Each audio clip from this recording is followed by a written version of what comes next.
En 1230, tras la unión de Castilla y León, Fernando III se dedicó a la conquista del Valle del Guadalquivir, viéndose favorecido por la desunión musulmana. La situación que en estos momentos vivía al-Ándalus era la siguiente: la taifa de Murcia era la más importante. En 1228, Ibn Ud se rebeló contra los almohades en el castillo de Peñascales de Ricote y los expulsó. A posteriori inició campañas para reunificar al-Ándalus, conquistando Almería, Granada, Jaén y Málaga. El califa de Bagdad le premió con el nombramiento de gobernador de al-Ándalus. Sin embargo, Ibn Ud tenía dos grandes opositores: Zayyan ibn Mardanis, taifa de Valencia, y Muhammad ibn Nasr, taifa de Arjona. De 1231 y 1233, Fernando III no participó directamente en la reconquista, dedicándose a gestionar la unión entre los reinos de Castilla y León, y encomendó y supervisó las incursiones en la frontera de al-Ándalus, que fueron llevadas a cabo por las órdenes militares, algunos nobles y obispos, que tomaron Béjar y Jerez en Cádiz, Quesada y Cazorla en Jaén y Trujillo en Cáceres. En el año 1234, en Úbeda, Jaén, asediaron la ciudad durante 6 meses. Posteriormente firmaron una tregua con Ibn Ud, que tenía que pagar 1000 dinares diarios a Fernando III. Este aprovecharía las treguas para recuperar Carmona, Córdoba y Sevilla. Ese mismo año, las órdenes militares hicieron incursiones por Extremadura, ocupando Medellín, Alange, Santa Cruz y Magacela. Al año siguiente, en 1235, Ibn Ud levantó el asedio de Niebla, en Huelva, firmando una tregua con Fernando III de 1 año y el pago de 430.000 maravedíes, así como no actuar ante el ataque a castillos en territorio de su opositor Ibn Nasr, el emir de Arjona. A consecuencia de todo ello, para Fernando III, que cerró el cerco de Jaén, que era su primer objetivo. Sin embargo, las circunstancias hicieron cambiar el objetivo. En diciembre de 1235, los cristianos tomaron el barrio de la Serquia, en Córdoba. Contaron para ello con la ayuda de la población, que estaba muy descontenta debido a la presión fiscal que le estaba sometiendo Ibn Ud para pagar lo pactado con Fernando III. Pidieron ayuda al rey castellano Leones para la toma de la ciudad, ya que éste se encontraba en Benavent. En febrero de 1236 llegó a Córdoba. Por su parte, la población cordobesa hizo lo mismo, pidió ayuda a Ibn Ud, que se encontraba en Murcia. Pero Ibn Ud decidió no participar, ya que en esos momentos Jaime I de Aragón asediaba Valencia.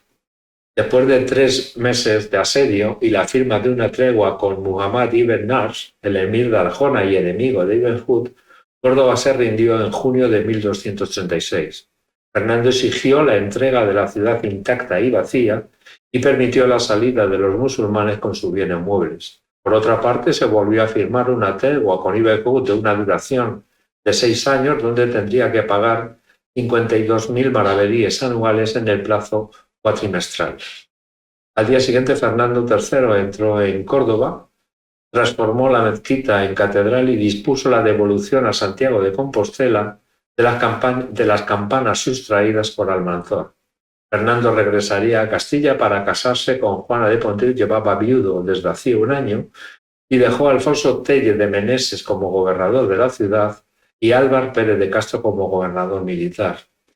La repoblación de Córdoba tardó en realizarse porque los soldados no quisieron quedarse y quisieron regresar a sus casas por los problemas de abastecimiento y por estar rodeados de musulmanes. Así, en septiembre de 1236, Fernando III hizo una llamada para repoblar la ciudad y vino muchísima gente.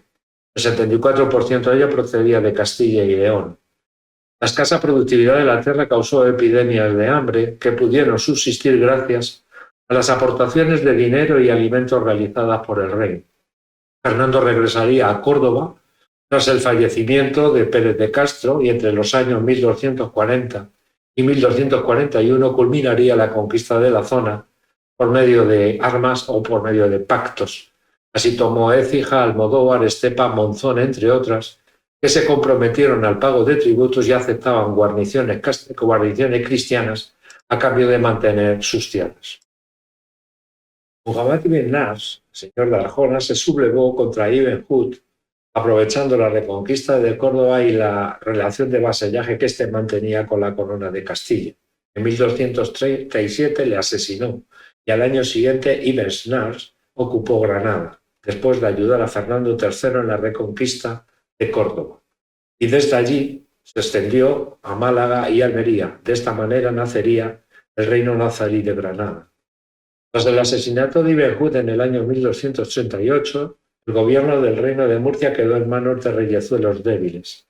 2 años después, Fernando III envió a su hijo, el infante Alfonso, el futuro Alfonso X el Sabio, que tomaría Albacete a cambio de la entrega de dinero a su alcaide. Al año siguiente realizó una expedición, la Orden de Santiago, y 2 años después, en 1243, se firmó el Tratado de Alcaraz para frenar a Jaime I de Aragón, a Ibn Snar de Granada y a la Orden de Santiago. Así, el reino de Murcia se integró en la corona de Castilla, a excepción de las villas de Cartagena, Lorca y Mula, que seguirían con guarniciones musulmanes. Además, se comprometían al pago de ciertas rentas. Pero Cartagena, Lorca y Mula no aceptaron el tratado y Fernando III volvió a enviar a su hijo Alfonso. Durante la expedición se produjeron enfrentamientos con la corona de Aragón por discrepancias en las zonas de reconquista. En mayo de 1244, la corona de Aragón y la corona de Castilla firmaron el Tratado de Almídona. Para Castilla se quedarían las tierras al sur de Biar, Busot y Campello, y Aragón se quedaría, por tanto, sin fronteras con Al-Ándalus. Lorca se adhirió al Tratado de Alcaraz, pero Mula no y Cartagena no. Cayeron Mula la primera en 1244 y al año siguiente cayó Cartagena. En 1244, Ibn Snar atacó Martos en Jaén, aprovechando que el ejército castellano estaba ocupado en Murcia. La respuesta de Fernando III fue a realizar acciones contra Arjona y Jaén, que eran las bases más importantes de Ibn Snar. Arjona se rindió y Jaén sufrió un asedio que se inició en julio de 1245 y que tendría una duración de 8 meses debido a su emplazamiento y a su sistema defensivo. En febrero de 1246, Fernando III e Ibn Snar firmaron el Pacto de Jaén, donde se fijaron las fronteras entre los reinos. Granada reconoció su vasallaje a Castilla, comprometiéndose a servirle tanto en la paz como en la guerra, acudir a las Cortes de Castilla y pagar un tributo de 150.000 maravedíes anuales. Por otra parte, se estableció una nueva tregua de una duración de 20 años y el compromiso de no hacer la guerra con terceros sin la autorización de las Cortes de Castilla. Todo ello a cambio de autonomía política y su protección ante ataques externos al Reino de Granada. ¿Cómo pudo mantenerse el Reino de Granada 246 años hasta la victoria, hasta la reconquista de los Reyes Católicos? Por diferentes razones. Su ubicación geográfica. El reino ocupaba Granada, Málaga, Almería y partes de Algeciras y Ronda. Estaba custodiada por cadenas montañosas y además tenía 500 kilómetros de costa con los puertos de con los puertos de Málaga y Almería, que le permitían participar en las rutas comerciales.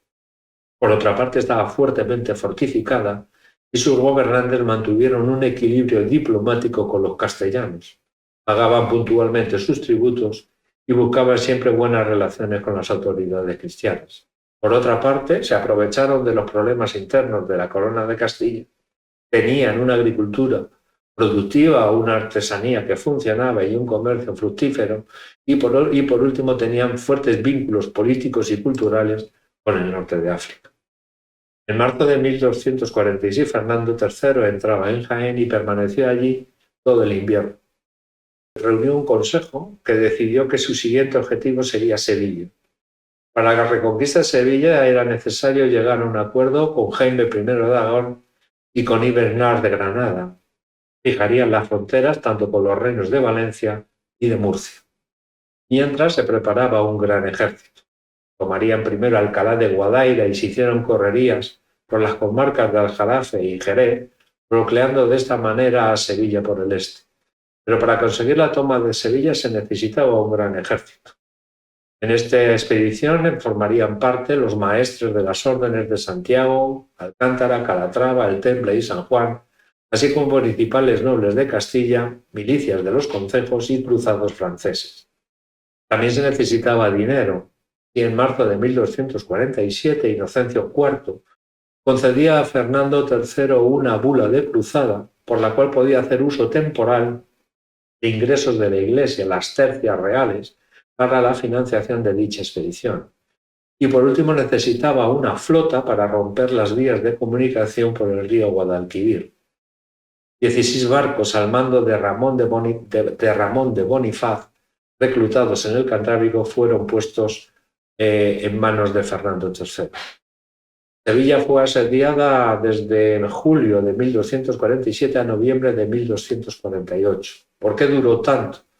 Primero, por la extensión de sus murallas y el número de puertas que tenía la ciudad, y por su amplia comunicación con el entorno agrario que podía abastecer la ciudad y con el norte de África, desde donde le llegaban refuerzos militares. La reconquista de Sevilla tuvo 3 pasos. Primero, se neutralizó por tierra la zona norte, Carmona y otras localidades. En segundo lugar, el bloqueo naval de la flota de Bonifaz controló la zona sur de Sevilla. Y por último, la ruptura de las cadenas del puente de Triana por donde entraban los suministros. Se firmaron unas capitulaciones de rendición donde se entregaba la ciudad con los edificios intactos, se permitía la evacuación de la población y se les dio un plazo de 1 mes, podían vender sus casas y llevarse sus enseres, y además se les daba un salvoconducto por si querían ir al Reino de Granada o al norte de África. Los nuevos pobladores de Sevilla fueron atraídos por la promesa de concesiones de casa, tierra y privilegio.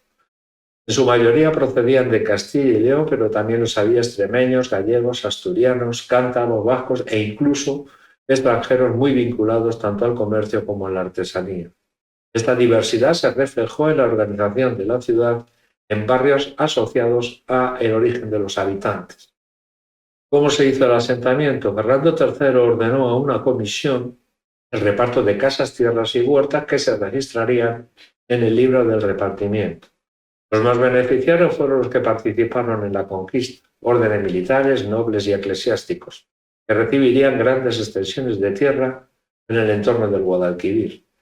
Y los colonos que emigraron recibieron viviendas en la ciudad o parcelas agrícolas en los alrededores con la obligación de residir permanentemente, prestar servicio militar en caso de que se necesitara y explotar las tierras directamente. Las consecuencias de las reconquistas del Valle del Guadalquivir consolidó el dominio castellano en la península, transformó a Sevilla en una de las principales ciudades de la Corona de Castilla gracias a su desarrollo económico y comercial, y por último sentó las bases de una sociedad muy jerarquizada, dominada por la nobleza y la Iglesia. En diciembre de 1248 Fernando entraba en Sevilla y 3 años después moría. Fernando dejó un reino más grande, más fuerte y preparado para una nueva etapa bajo Alfonso X el Sabio. Fernando III no solo fue un conquistador, sino el rey que sentó las bases de la Castilla que dominaría el sur de la península durante siglos.